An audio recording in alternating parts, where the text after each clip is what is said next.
কাজ করতে হবে। পরিমল ঘোষের ফাইলটা গর্ত থেকে বের করে টেবিলের উপর সাজিয়ে রাখবেন। সন্ধেবেলা এসে আমি সেটা পুজো করব।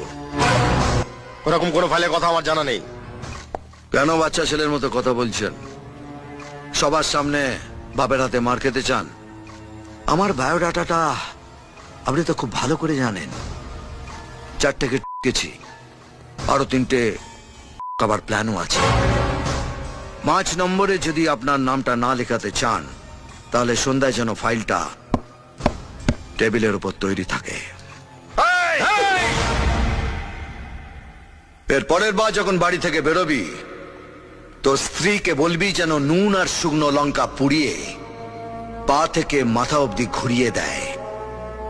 কারণ প্রোটেকশন না নিয়ে তুফানের সামনে পড়লে উড়ে গিয়ে কোন ভাগাড়ে পড়বি শকুনেও খুঁজে পাবে না।